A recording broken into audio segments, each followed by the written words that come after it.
In that case, 3, 2... Why are you counting down? Because I'm counting us in. I'm getting in the mindset, Greg, in the headspace. We're both here! Well, I'm not gonna... It's not happening now! I had a whole thing planned. I had a, you know what really grinds my gears planned for the intro this week, and now you've come up with something so much better entirely on accident! Not even on accident, I don't know. Was that intentional? Good job! Thank you. We're shaking hands on this radio format. Woo! Welcome to Under the Bridge, everybody. Welcome to Under the Bridge. I'm Cody, aka the Scarlet Troll, pronouns he, him. And I am Greg, aka Greg, also pronouns he, him. And this is our podcast where we talk news of the pop culture variety. Sometimes comic news, sometimes gaming news, pretty much always movie news, and also pretty much always a movie review. So make sure to ring the like button, smash that bell, and share the video around if you're into that sort of thing, because it really helps us out, and we appreciate it. Indubitably. Oh boy, it's like we never left. Alright, so I got some comic news, which... I don't know, maybe I shouldn't be jumping on this sort of crass, blatant sensationalism, but whatever, it's better than looking at the Paramount nonsense going on with Warner Bros. Discovery. They put in another bid. Oh, did they? Yeah, another one. Another one. Bruh. Anyways, no, the comic book news is that apparently Superman's gonna be going missing in the aftermath of DC KO. There are so many people who surveil Superman. How the hell does Superman go missing? I mean, to be fair, if Superman doesn't want to be found, Superman's not gonna be found. But, apparently they're doing an event starting March 2026 called Reign of the Superboys, and... No. No. I understand your apprehension, but what if I told you it gets a little worse? Are there Powerpuff Girls? No. No. Because that would make it significantly worse then. Although I guess there could be. I mean, Warner Brothers... Ugh. God... No, apparently Superboy-Prime is going to be taking up the mantle... Superboy-Prime. Yeah, he's taking up the mantle of Superman. Okay. And, for the uninitiated, and bear... Like me? Yeah, bear in mind, I'm not as big of a DC person as I am a Marvel person, so my knowledge of the DC universe and its multiple goddamn reboots is a little... It's got holes in it, like Swiss cheese, like a bucket. Like Episode 4 of Star Wars. Episode 4. Explicitly them needing to make Rogue One to explain how they got the Death Star plans. That's not a hole. They didn't need that. It was one of those things, though, where it's just like, okay, but how did you, though? That's just supplementary information. It's not important. There's an evil empire. You've uncovered their one weakness. It's a setup. It's like a heist movie. You don't need a setup. You don't need a big thing explaining where Ocean got the blueprints for a building. You don't need that. Supplementary. Not important. Superboy-Prime. So back during Crisis on Infinite Earths, there was one Earth called Prime Earth, which was supposed to be our Earth, except for the fact that one kid named Clark Kent, who grew up reading Superman comics, spontaneously developed powers identical to Superman. Spontaneously? Yeah, I don't understand it either. It was a weird flex, but okay. And in the aftermath of Crisis on Infinite Earths, all the Earths got compacted down into one, except Earth 2 Superman, and I think his Lois Lane. Wait, does this include the Nazi Earth? Earth X was compacted down. Only the Freedom Fighters made it, though. Okay, good. I think. Okay, so all the Nazis died. Well, all the Nazis who weren't native to Earth 1 died. I mean, I don't know. Maybe some Nazis carried over. I don't know. Superboy-Prime. Superboy-Prime was one of the few survivors of the original multiverse who didn't get folded in on Earth 1. Instead, him and a few other people were stuck in a little pocket dimension. And as they watched the post-reboot DC universe steadily get more and more cynical and edgy and dark, and Batman got his back broken and Superman died and Wonder Woman snapped the guy's neck. Must not make jokes. Yeah. The survivors in this little pocket dimension are like, man, the wrong Earth made it out of this. We should do something about this. And then Superboy-Prime became a real goddamn issue. Because bear in mind, this is pre-Crisis Superman, who could basically do whatever the hell you want. Like, shoot a little miniature Superman out of his fingers. That sounds cursed. That's a horrific mental image. That was a real power he had. He just opened up his fingers and a little Superman came out. Like Shadow Jutsu, but disgusting. You had super ventriloquism. Super knitting, I think. He could do anything. I hate like, most of the words that just came out of your mouth. Yeah, no, the Silver Age is not very good in hindsight. Introduced a lot of mainstay concepts, but the writing, not so much. So it's the Fast and Furious franchise. Yeah, actually. Anyway, Superboy-Prime became a big multiversal threat kind of deal. He punched reality, and Jason Todd came back to life. He punched reality. Yeah, he punched the source wall, which is like one of the barriers. Basically, he broke the. Was it owned by Valve? The point is, he punched Gabe Newell's wall. Make Half-Life 3! It's like, by punching the wall, Gabe Newell believes in 3! So, he became a big problem, and then during Dark Knight's death metal, he ended up joining the heroes against the Darkest Knight, and in the process, both weakened the Darkest Knight enough that the rest of the heroes could finish him off in sacrificing himself, but ended up on a restored version of his Earth, and basically got the chance to go back and be a hero again. And I thought that was a pretty good ending of the Superboy-Prime saga. And then they bring him back. And then they brought him back. He was a thing in a recent Shazam run. Okay. And I think he and Superman were doing a thing, and now I guess he's gonna be Superman, which, I mean, I kinda liked it better when Prime got his ending. I liked it better when it ended on a hopeful note of, okay, yeah, now he's got a chance to go be a hero the right way, instead of, I think he killed his girlfriend and parents, I don't remember. Neat. Yeah, Prime was a real prick! Superboy-Prime, more like Superboy-Prick! And the parents' name? Bruce and Martha Wayne. Why did you say that name?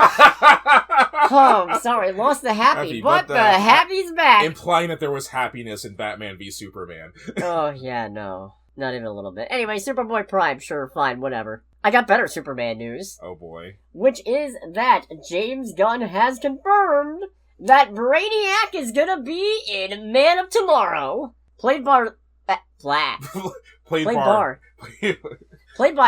Eidinger, who I have no idea. No idea who he is or what he's done. Apparently, most of his roles have been in German cinema. Boy. Which explains why I don't know, because I'm already woefully behind in American cinema. Anything outside of America, oh boy.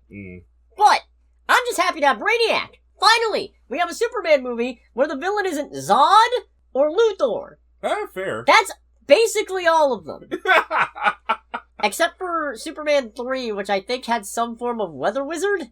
Considering that there's a Condiment King and Polka Dot Man, I'm going to believe that that's a real supervillain. Oh yeah, he's a Flash rogue, usually. Oh, really? Yeah. Yeah, he's got a wand that controls weather or something. Or am I mixing him up with Abracadabra? I know Abracadabra's got a wand, I just don't remember if... I hope that means that we get to see more of Jimmy accidentally having a harem. Now, that's probably going to be in the DC True Crime anthology. Oh, that's right, because that is, his show, right? Yeah. Or it's him and Lois? I think it's him. Okay. I think it's mainly him. Okay. Yeah, I don't see... If this is Superman and Lex Luthor versus Brainiac, I don't see an awful lot of Jimmy Olsen. I see some Jimmy Olsen, but... Just enough for Jimmy to mysteriously attract other women without any effort. Oh my god, Greg, I just realized. Oh no. This is... We're not getting a direct Superman sequel. Instead, the follow-up to Superman's first movie is Superman headlining with one of his rivals. Sound familiar? Oh. It's Superman v Lex Luthor, Dawn of Tomorrow. No, but I have faith in James Gunn. Go away. Okay, bye. So anyway. Oh, can I come back now? Yes, you can come back. Jesus fuck. Alright, I'm back. Oh, that was terrible. That was a bad bit. No, I'm just so excited. I love Brainiac so much. It's such a cool guy. Now remind me, it wasn't Brainiac that we got at the end of the first Shazam movie, right? No, that was Mr. Mind. That was Mr. Mind, okay. Cool. Yeah, that was Mr. Mind, who they'll never do again because the Shazam brand has probably been tarnished by Zachary Levi. Yeah, I mean, well, that and basically them pretending that all those old DC movies basically don't exist at this point. Yeah, and I mean they could reboot... With the exception of what, Blue Beetle? Blue Beetle, the movie, is not canon, but Blue Beetle, the character, is? Oh, okay. Apparently, I don't fucking know. But I think it's also a thing of Shazam kind of demonstrated that franchise doesn't really work as a live-action movie one, because the whole appeal of Shazam is that the characters are all kids, and you can get one, maybe two movies out of that concept at the rate of turnaround before... If I remember correctly, wasn't it the thing in Shazam 2 that the older sister played both her younger form and her powered form? I think so, yeah. Yeah, to give a good example of what we're talking about here. Yeah. No. Where was I going with this? Brainiac, yes. No, I love it. I will say, one of the few things I'll give the New 52 when I read it is that the New 52 made Brainiac into basically an information network kind of situation. Okay. And it goes, I've been known as lots of things. On Krypton, I was known as Brainiac. On Kolu 5, I was known as Teletron or something. On Earth, I was known as Internet. And it's like, oh, shit! Oh, that's horrible. Hell yeah! And it makes sense for a creature like Brainiac that wants to gain as much knowledge as it possibly can that it would form the basis of the internet. I thought that was a really cool concept. I think that was original to the New 52. That's not important. Fair. Man, tomorrow next year, get hype! Wait, is it next year? No, it's the year after, right. It's Supergirl and Clayface next year, that's it. Okay. Yeah. I'm looking forward to those, though. Okay. Hell yeah, I'm looking forward to most of the movies. The shows I have a little more trepidation. Peacemaker Season 2 kind of let me down a little bit, I'll admit. Unfortunate. Yeah, well. Unfortunatos. What can you do, though? Tell you what you can do. Subscribe to our channel. Hell yeah, that was a good plug! If you like this... I'm cutting that. We're cutting that. Yeah, we're probably cutting that. As I realize it's like, alright, probably don't need to keep that. But if you want to get this sweet, crazy content in your feed on at least a weekly basis... give or take. Give or take. Not always including the both of us. Yeah. Make sure to like and subscribe. Woo! I was gonna say, you can get depressed because, you know how Infinity War had the whole Nothing Lasts Forever concept built around? Oh no, wait, that was Age of Ultron. That was like Nothing Lasts Forever? Yeah. Well, apparently Chris Evans' career as Steve Rogers does. Because, based on the Avengers Doomsday teaser that's making the rounds, even though it's not been officially released on the internet, because they're desperately trying to get you to go see Avatar 3. Yes, there's another one, and we're gonna make more. Please, let us make more. These things print money, and we're desperate. Future editing Cody here. Yeah, they just officially released that first teaser in the day between recording and releasing the episode. We'll talk about it next week, I'm sure. The leak is the work of Brainiac, I'm calling it now. Marvel themselves, I'll guarantee it. Brainiac's a good guess, though. But no, apparently it is now 100% confirmed, despite denials, despite previous sayings of no, absolutely not. Despite Damage Control, no, not that one. No, not the Department of. Chris Evans is in fact going to be back as Steve Rogers. Is it bad that I am significantly more interested in seeing Chris Evans back as Steve Rogers than I am in seeing Robert Downey Jr. as Doom? I feel like that makes you a normal human being. Truly, I do. Do you think he'll be more of a smartass in this? I kind of hope so. Chris Evans? Yes. Well, apparently he's got a kid now, so... Ooh. Yeah. Okay. I think. Like I said, I haven't seen it because I'm not seeking out leaked trailers, and... Well, in the comics, is there any precedent for Captain America to have a child, and for the child to become Captain America or anything like that? I think he and Sharon had a kid at some point, but I don't remember what happened to them. Okay. I don't know. As far as I know, usually the holders of the Captain America mantle in the future aren't really related to Cap. Just take up the mantle in spirit. I think one of them might have been related to Bucky. Okay. Her name was Ricky Barnes, but I don't remember if the relation was adopted or biological, not that it really matters in the grand scheme of things. Danielle Cage is a future Captain America, apparently. Luke Cage's daughter. Okay, I was gonna say, in relation to Nick Cage? No, not Nick Cage, Luke Cage. Or Luke Cage, sorry. Sweet wow. Christmas. Goodness Jesus. That's right, this will be on Christmas Eve. Happy holidays, everybody. Happy holidays, motherfuckers. Spread some goddamn Christmas cheer. Yeah, alright. Cool, sure. Further kneecap all the new characters who you set up to have adventures at the end of Infinity War by just banking on that old nostalgia. And for all I know, it'll be great. It still hasn't been confirmed that Tom Holland is back in this, has it? It hasn't officially. Yeah. That's crazy. Maybe it's a surprise or something. Yeah, probably. Shall we go to trailer time? Might as well. Yeah, alright. It's trailer time again! Alright, so, this came out, I want to say a couple weeks ago now, but since our schedules have been all over the place, I haven't had a chance to talk about it, but we finally got a trailer for Supergirl! Yeah! I'm excited, I like this. I'm intrigued.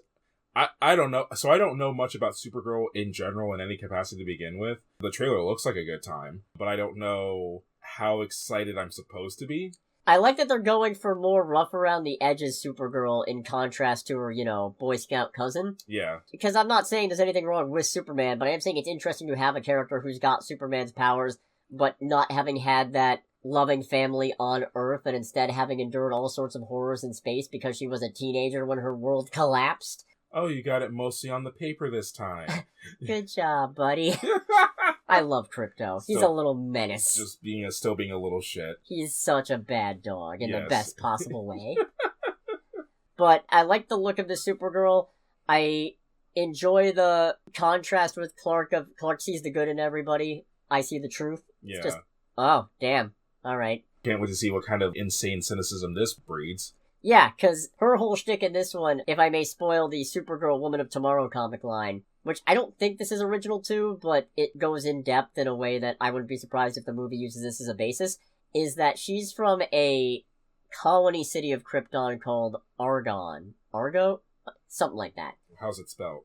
I forget. Okay. I can't remember if there's an N at the end or not, or Fair. a T. Maybe it was Argo. The important part is, this colony managed to survive Krypton's destruction and was sent, free-floating in space, but through a combination of, I think it was starvation or radiation poisoning or something. Porque no los dos. Might have been both. Everybody gradually died one by one except Supergirl. So that's the basis of her saying Krypton didn't die in a day. The gods aren't that kind. Because if they're going off of that comic line, it was a drawn-out, miserable experience. Right. So I fully understand, if that's the case, why the Supergirl is the way she is. We got one quick glimpse at Lobo. I like it. I believe you, but I don't know what Lobo looks like, so I wasn't even looking out for Lobo. Ah. Well, this is he. Don't give me sexy Lobo. Oh, who was he in the trailer? He's Jason Momoa. You see Jason Momoa's in this? Yeah. Oh, wow. Over this. Oh, wow. Jason Momoa's back with DC? Yeah. Oh, damn. That's we went great. over this. I don't remember this shit. I'm pretty sure we went over this and you thought Lobo was a wolf. I mean, look at him. He's not.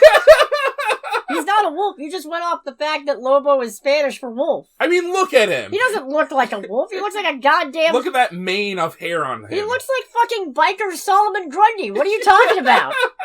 Actually, holy shit, yeah. What, for me or for you? Me. Okay, I was gonna say. No, I'm just glad they didn't go with Sexy New 52 Lobo. What? Oh, Jesus. They went with Twink Lobo. Twinkle. I'm glad they didn't do that for this movie, let me tell you what. That Lobo ended up being an imposter. Who do you think they would cast for that, though? Robert Pattinson. Robert Pattinson. Hell yeah. Yeah. First try every time. But...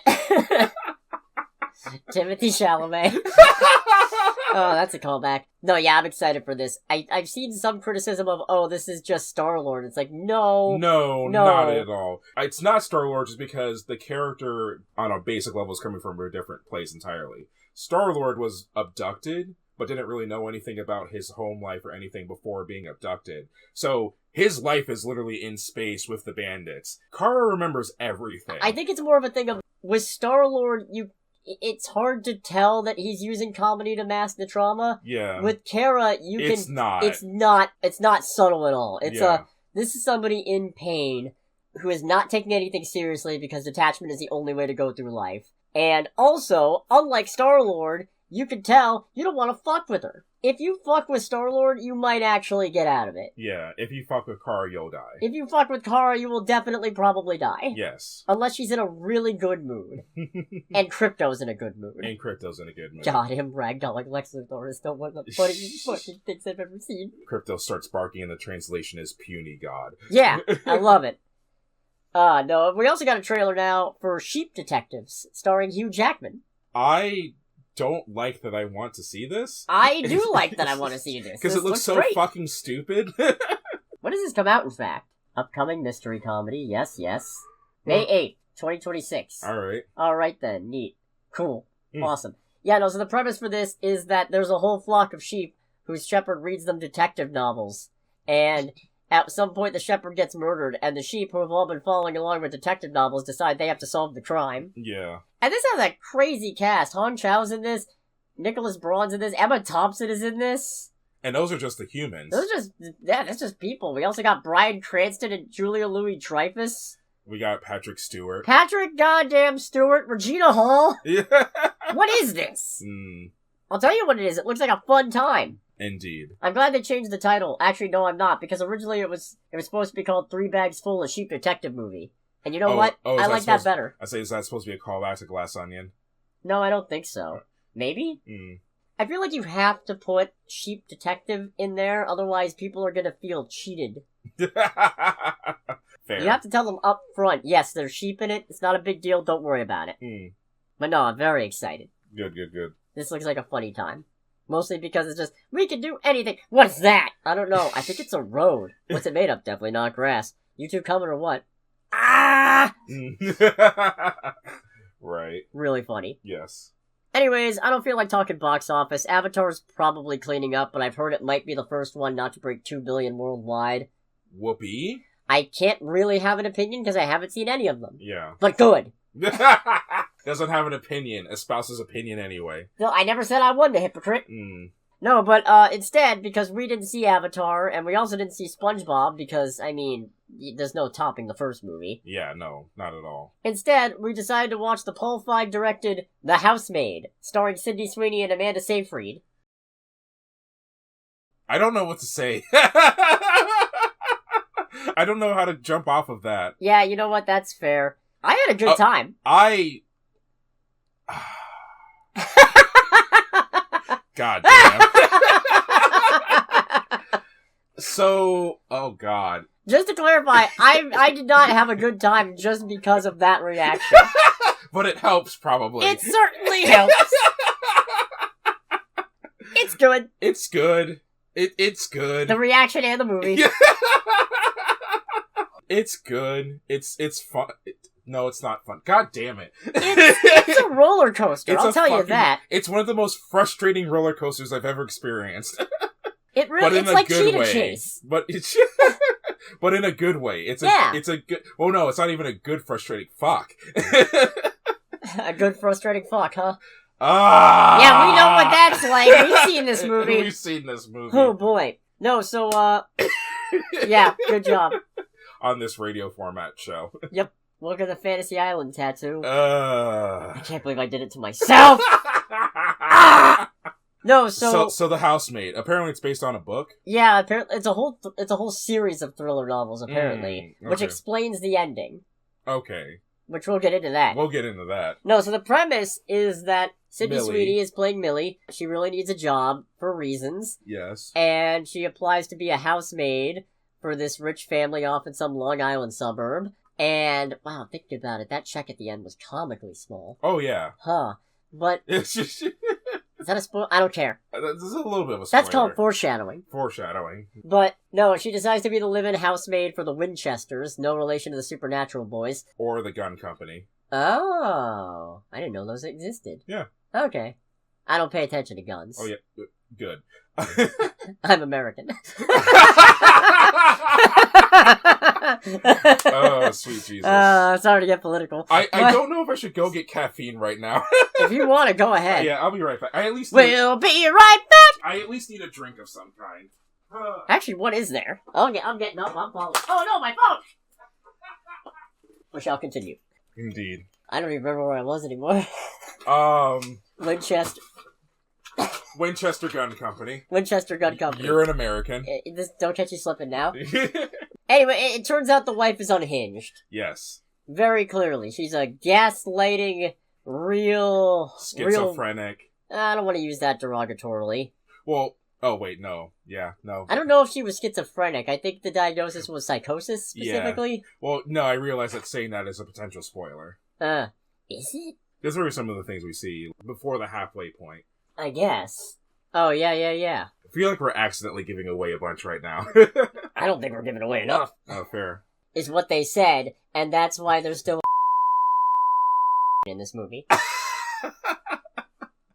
That's a spoiler. That is a spoiler. We'll get to that with Jesus Christ. This is actually difficult because despite the fact that the wife of the family is an absolute gaslighter and just an all-around terrible human being, from what we can see, yes, the movie doesn't really kick in a high gear until 40 minutes in, 50 minutes in. Yeah.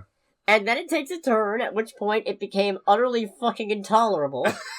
And that was the point where I just straight up hate. I literally was like, I fucking hate this movie. And I was just like, I feel like they're going somewhere with this. I was done with the movie, but I just looked, we realized like, oh, there's still an hour left of this? Alright, well, we've gone too far to give up now. I was like, this is too early in the movie to be, it has to be going somewhere. Yeah. It can't. It just can't. Fortunately, they did. And boy, did they. Boy, did they. That's the most, that was the most non-committal thing we've ever said. That's the most nondescript descriptor. Just constant vagaries, and boy, they sure did. Wow. No, this is a silly goddamn movie. It is a very camp movie. And, did you almost say Millie? No, I fucked up talking. This is a thoroughly modern Millie. Yes. God, I love Pepsi. Not an ad. Unless they want to pay us. As long as we don't have to do... Man, I could see it being a thing where they give us enough money for you to do your version of, like, the quotes, like, ad they used to run a few years ago before films. Oh, yeah. And I would hate every second of it, but I would be very happy for you. Because the one that they ran was fucking intolerable. Yeah. Yeah. And I could see you just pulling out even more obtuse references. I will get nuts. Not a Batman reference. No. No. But that would probably be in the ad. I think Sydney Sweeney is a pretty good actress. Yes. She was the star of one of my favorite movies of, I want to say, last year? When did Immaculate come out? Oh, that's right. I never saw Immaculate. Yeah, last year. Mm-hmm. One of my favorite movies of last year. Narrowly edging out Heretic for my favorite religious horror movie of the year. I can't believe there was competition. I can't believe there was... In a field that normally you don't care about? Yeah, no, usually, like, religious horror is kind of like the bottom of the barrel for me. Yeah. But this was... Oh, man, there was competition. Holy shit. No, she's good in this, but Amanda Seyfried, phenomenal. Yes. She is not carrying the movie. But she is the underrepresented hero. She is certainly the big pillar. Yes. There's multiple pillars in this movie, but she's the biggest pillar. Yes. Because just the gauntlet, the spectrum that she has to swing on this is just demanding. And she pulls it off. And actually manages to portray a nuanced character where, despite her utterly despicable behavior, by the end, you don't totally hate her. Yeah, no. In fact, dare I say, you find reasons to be sympathetic towards her. Yeah. Maybe. Yeah, no, Maybe. You know what, it definitely. depends on your level of patience, considering all the shit she does in the first half. You know what, definitely, I'll say. Yeah. Because, hoo boy. There's also Brandon Sklenar. Skelner? I don't know, Helter Skelner? Yeah, Helter Skelter. I don't want to talk about too much. But he is great in this. He's also very good in this. That's a spoiler, isn't it? Shit! What the fuck?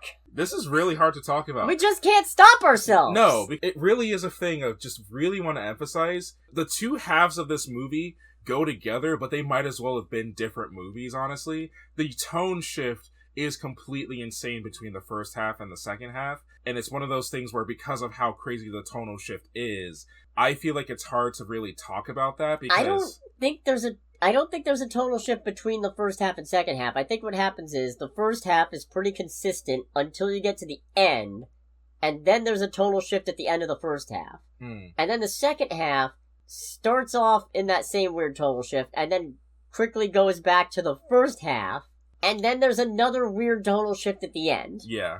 So it's very strange. Yeah, but it's one of those things where the second half of the movie pays off everything that happens in the first half. It does, and that's part of why I still have this and this is decent, because it is kind of silly and camp, but I cannot dock the movie points for the sheer frustration and discomfort and annoyance it put me through. And me. And you. But specifically me, because it's my fucking list. Because all of that is an intended audience reaction. They are engineering this in you. They want you to go, no, this is bullshit. Just so they can pull the rug out from under you, and you go, oh shit! Alright, fine, I've been fucking Smeckledorfed. I thought I had this on lock. I got that one dream sequence, and I was walking on sunshine. I did get a particular plot device, right? You did. We both got something. Or at least, or in this case, a literal plot device. It is a device. Yes. So yeah, you are correct. Literal plot device. Great use of literal. Yes. We're all very bad at it. Very much so. I literally can't even. See? Jesus Christ. Ah! We are not doing this right now. Yeah, I know. Let's see. Are we already at spoiler section? I think so, because I don't think there's an easy way to talk about anything significant in this movie without getting away any significant detail in the second half. Yeah, because I can't even really talk about my guesses without... Oh, wow, yeah. Yeah. So, on the subject of, should you go see this? I think so. Probably. Yeah. Yeah. It's a fun time. There are worse things you could see. Yes. I can't judge the other things that came out this weekend because I didn't see them, but I could definitely say, I think this is worth it. I don't know that I'll ever watch it again. Oh god, no, yeah. Unless it's to make someone else suffer.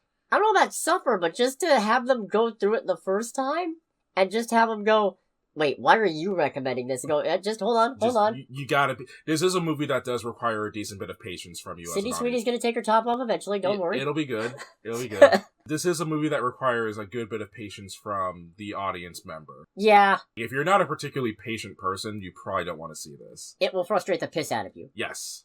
Well, if you're not patient and a decent human being, it'll frustrate the piss out of you. If you're a decent human being and not patient, I think you mean. Yeah. Ambiguous syntax. It happens. I don't want to pay those taxes. Me neither. But actions have consequences, don't you know? One singular shared brain cell. So if you don't want to get spoiled on The Housemaid, make sure to click away in 3, 2, 1. I don't remember if you said this earlier, but I think we're the only people on the planet to be disappointed by seeing Sydney Sweeney's boobs. I don't know about... Did we see full boob? I feel like it was censored. No, it was full. Okay. Like, not like full, but it was definitely like... I was like, okay. It was like good side boob. We're definitely not the... Why are we talking about this in particular? We're definitely not the only people on the planet. I'll guarantee you that. I feel like we might have been the only people in that theater. Yeah. Because it's just a thing of, that's disappointing. It symbolizes, it's literally the culmination of all the frustration of the first half of the movie. Hell yeah, it is. Okay. No, because she ends up sleeping with the husband. Yes. Because the wife who employed her is seemingly a fucking maniac. Yes. So the husband is nothing but polite and understanding, and then they end up engaging in a whirlwind romance, and the wife finds out because you called the tracking device on the phone. Yeah, so the wife gives Sydney Sweeney a phone early in the movie, like, hey, contacts, if you need, like, the cards for grocery shopping or anything like that, all of it's on here. And she's using the phone for pretty much everything, for making phone calls, getting things done, including some pretty damning phone calls, actually. And when she's talking to another housemaid, she goes, to one of the other wives, she's like, I'm surprised you take the phone. The maids usually don't take the phone. So I'm just like, yes. Vilify me. Or no, wrong word. Validate me. Thank you. And then she's like, yeah, they know all your calls, where you've been, all that. There's a camera. There's a camera. I'm just like, yes. I feel like we're already doing a shit job of explaining this. So part of why she sticks around with the job is because she went to prison, and she's on parole, but that requires having a steady job. And when you've been in prison for 10 years, it can be kind of hard to get a steady job. Yes. So she sticks with this awful job, despite Nina being an absolute, oh boy. And so yeah, then she ends up sleeping with the husband, and the husband ends up telling Nina to GTFO. Well, it's a whole thing too, because there is some gradually building sexual tension between Millie and the husband. And it's just like, no. Don't do it. No. And it's one of those things where it is obvious. They do not make it subtle at all. It is painfully clear what's going on. And that's what's getting me, because I'm just like, make good decisions. What are you doing? This is fucking stupid. Stop it. Get some help. Yeah. It was also frustrating in the first half, watching the husband also kind of like, blanking on the word. Seduce? Not seduce. I mean, that was part of it. Almost borderline defending Nina's actions. Yeah. And that was the thing. I was just like, no, she's insane. Call her out. Like, I get it. She's pretty much psychotic, but call her out. This is bullshit. Especially since she clearly listens to you. Which, boy howdy. Oh, man. So the big twist is that Nina is not the monster in the household. What's his name? Andrew, the husband, yes, is. He actually found Nina at her most vulnerable and offered to help her out and help her turn her life around, and then turned into an abusive, domineering control freak who locks her into a room for days at a time for the slightest transaction. Transaction. All right, so we're both doing it. That makes me feel better. Oh, man. In Nina's particular case, because what happens after Andrew kicks Nina out for being abusive towards Millie is that we see her drive up to the end of the driveway, just sobbing her eyes out in her shitty Alfa Romeo SUV. And then we get a little bit of time of Millie and Andrew going through a honeymoon phase where everything is great, and they're banging all the time, and everything is perfect. And they're banging all the time. And then, once we get a glimpse of what Andrew's actually like, they then cut back to Nina when she left, sitting in the driveway, and her sobbing quickly turns into laughing and cheering. And it's just like, oh, fuck! I've been bamboozled! I thought I had this on lock! I thought the wife was a murderer or something, and Millie was like a con person, and it was just gonna be a thief versus murderer type thing? Yeah, like, no. Like, she goes, is like, oh, I'm fucking out, like, literally saying, oh, I'm finally fucking out of here. She drives away. The next scene is her in a motel room, shotgunning a bottle of champagne. And I was just like, great. What is going on here? Since you've been gone. Yeah. And then we get this whole bit of... It was Since You've Been Gone, right? What? The Kelly Clarkson song. Oh, I don't know. I think it was. The music that they played is not my kind of music, in all honesty. Fair enough. But we get a whole monologue from Nina in her reading out a letter to her daughter, Cece, basically explaining everything that happened. And we find out that Andrew, like Cody mentioned, picked up Nina at her most vulnerable, brought her into this wonderful life with money and riches and all the things that like basically take away the worries that she had in her life. And quote unquote support. And all of that was great, and they're banging a lot and all that good stuff until Andrew mentions that her roots are coming back out and she's going from blonde to back to her natural brown hair. And Andrew doesn't like that, and if I remember right... She missed an appointment.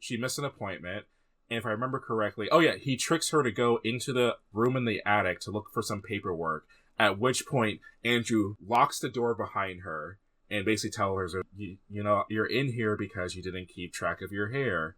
So you have to pull out 100 strands of your hair with the follicle still attached to basically atone for your sins and put them in this little envelope, which she does, which honestly, I don't know a lot about hair since I don't have hair. But I was expecting that to be a lot more bloody. I can only imagine how painful it is. And then she puts it in the thing. Andrew comes up, takes all the hairs, leaves, comes back and goes, one of the hairs didn't have a follicle. You gotta pull 100 more. What a fucking psychopath. Just to really sink in how much of a piece of shit Andrew is. Yeah. No, and he locks up Millie because she accidentally drops a family heirloom plate. Mm-hmm. And it breaks into 21 pieces, and he goes, you're gonna have to make 21 cuts on your stomach. Yes. With this piece of plate. Yes. And then slide it back under the door once you're done. Which, holy motherfuck. Mm-hmm.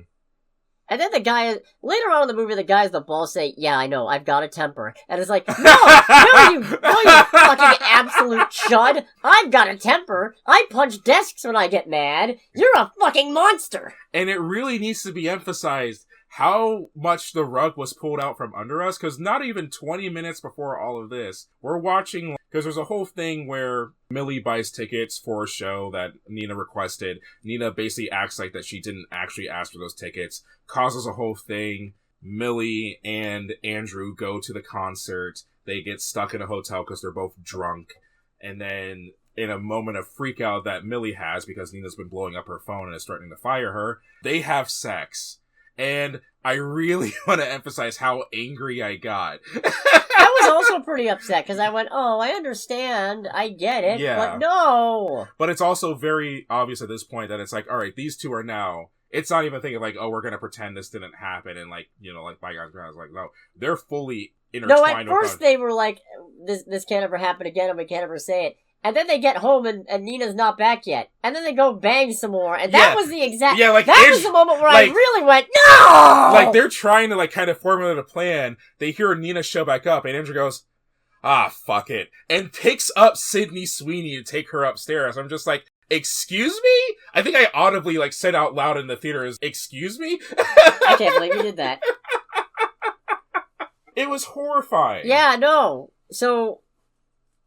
Basically, then it turns out, Nina set this whole thing up because she did a background check on Millie and realized that Millie was in prison for murder, it turns out. Yes. But specifically because in college, Millie's roommate was being assaulted by her boyfriend at the time, and Millie accidentally killed the guy. Which I don't see a problem with. I don't see a problem with it either. Yeah.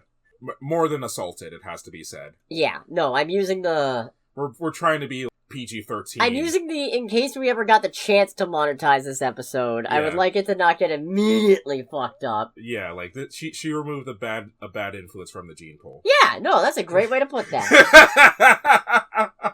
But not in the racist way. Not in the eugenicist way, in the behavioral way. In the behavioral way. And your choices led to this. Your actions have consequences. In the destruction of another person's sovereign rights way. Yeah, that's a good way to put that. Yeah. So, accidentally kills the guy. The roommate ends up denying everything that happened. So she went to jail. Millie, that is. Millie went to jail.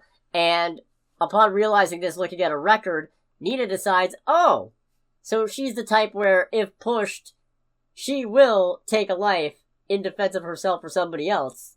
I could use this. I can use this to my advantage, because the big thing that's been tying Nina to Andrew is her daughter, Cece. Because Cece has actually created something of a relationship with Andrew, recognizing her as like a surrogate father almost. Not just that, but also, I don't even think it's that, because Cece doesn't seem particularly attached to him when she says it's time to go.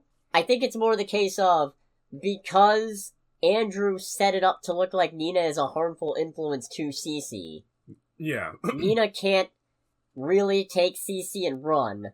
Nor can she directly fight against Andrew. As long as Andrew is interested in having them, in keeping them both around. Yeah. And is alive. Yes. So, it's like, yes, I'll set him up with a murderer. Which also includes her blackmailing her gynecologist, I think. It's one of those lines where she just mentions it and it's never brought up again. But they go to like... she got an IUD put in, and then she blackmails the same doctor to claim that she's unable to have kids. Mm-hmm. So that way, because Andrew wants a bunch of kids. Yeah. And a whole soccer team, as he put it. As we've discussed, removing people from the gene pool by rule of they have destroyed somebody else's sovereign rights. Mm-hmm. So, good God. Fucking monster. So, Millie ends up turning the tables because Nina hid a charcuterie knife in the attic. Yeah. Which she then uses to stab Andrew in the neck. Hell yeah. Locks him in the room. And then we go full camp. And it's great. It's glorious after all the shit that's gone on in this movie. Because she gets all the china that Andrew is so attached to, brings it up, and goes, tell you what, I'll let you out, but you have to pull out one of your teeth. Because your biggest attribute for luring women in so you can destroy their lives is your smile. So without that, you're gonna have a much harder time doing this. So pull out a tooth. And he goes, I'm not gonna do that, you're crazy. And she goes, alright, fine, I'll sweeten the pot.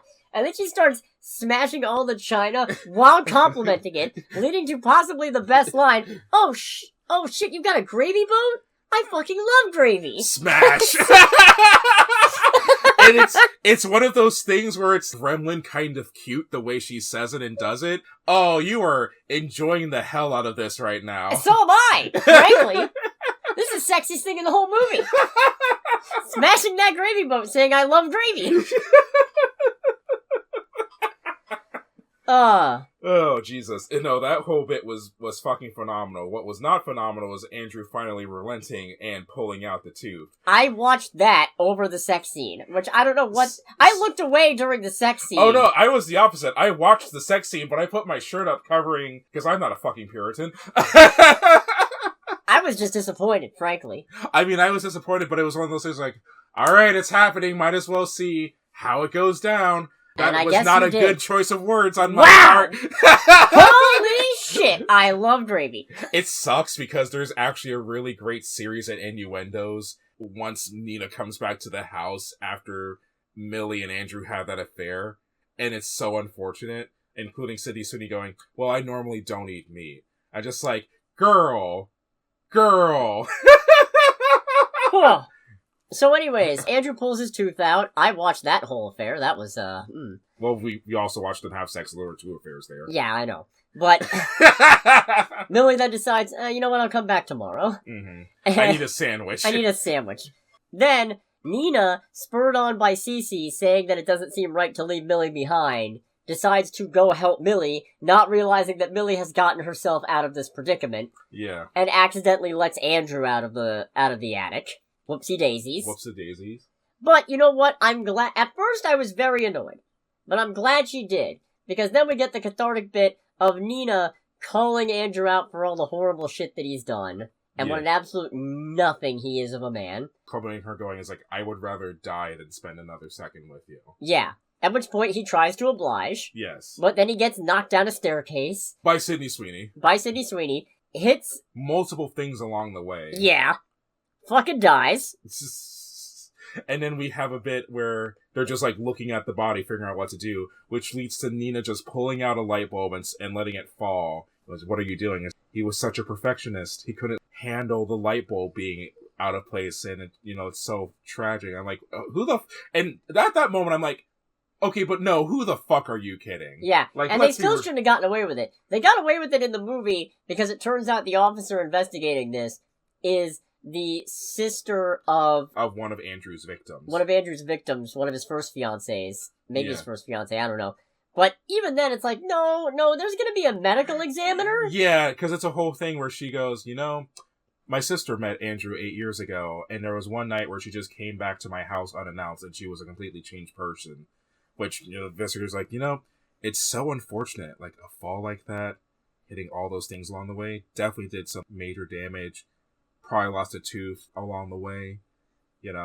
It's just unfortunate how these things can happen. Just a freak accident, I guess. Yeah. Which is satisfying, but it's also bullshit. You're not getting away with it even if the cop says, yeah, sure. Because again, there's more people involved than just one officer asking questions, especially when this is a fucking rich Long Island suburb. There is not just one cop looking into this, alright? Yeah. Not if he's such a respected pillar of the community as he claims to be and as you seem to think he is. He is also a tech bro. He's also a tech bro. There's no fucking way you get away with it with just one cop. But you know what? It's fine. It's a satisfying ending. It's a fun conclusion where Nina and Cece decide to move on with their lives. To California. Everybody realizes that Andrew's bitch mom is where he got it from. So they're... Which led me to go, okay, who had sex with this woman? Like, genuinely. I don't know. Maybe it was artificial insemination. Who knows? Fair. He's not a victim, but you could tell it's like, oh, you're where he got it. Yeah. You're the reason why he's like this. How fucking dare you? Right. Nina hands Millie a comically small check for $100,000. Yeah, which, she just goes like, use this to get your life together. I don't know. I've never been to jail or in parole, but I wonder if it's one of those things where even if you have money, you might be limited on what you can do with it. I feel like she still needs a job, but I will say, in defense of that action, having $100K makes it easier to get a permanent residence and the care that you need to get a job. Yeah. So, in that sense, it's not a total waste. Yeah. They reveal at the end of that whole thing, too, that Nina is selling the house, but I figured they were going to give Millie the house, honestly. But probably too many bad memories. Yeah, if I were Millie, I probably wouldn't want to live there either. Mm-hmm. And also, $100K for that house, that's not going to fly. Yeah, no, not at all. No.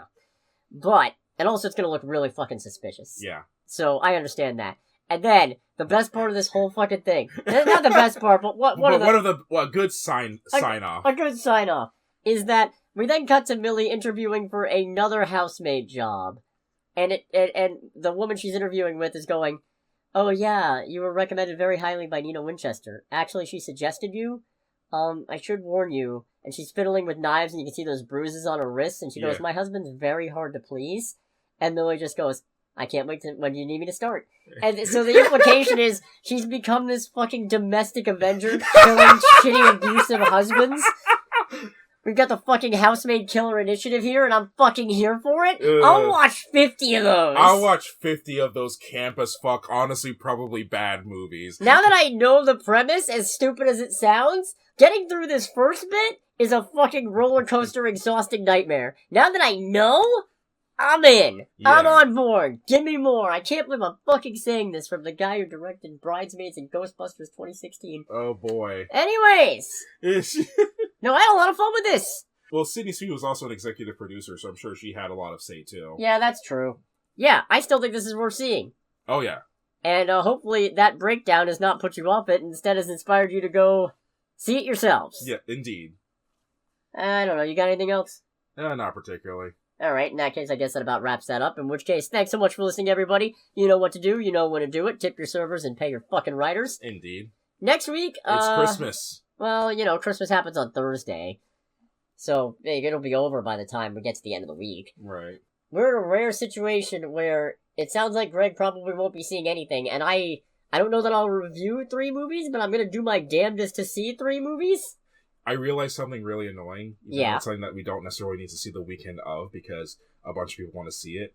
Return to Silent Hill comes out on the same weekend that I'm going to be at a race. Oh, shit. Yeah. Huh. Well, I'm definitely going to go see it. In fact, I think that might be the January Cinema Synergy episode, since we're not doing one for December, and I really want to get back to doing that. But, no, this upcoming weekend, we got Song Sung Blue, aka they were out of ideas for musician-related biographical films while they were waiting for the Michael Jackson one to be ready. Right. So they decided to make one about a Neil Diamond cover band starring Hugh Jackman. Marty Supreme, the Timothy Chalamet ping pong movie, and the Anaconda remake. No. Which looks just stupid enough that yeah. So, I don't know. Even if it does have Paul Rudd and Jack Black. I feel like, for me, it goes Marty Supreme, Anaconda, Song Sung Blue. But Anaconda and Song Sung Blue are like, the neck and neck, they're fighting it out. It's Hugh Jackman versus like Jack Anaconda.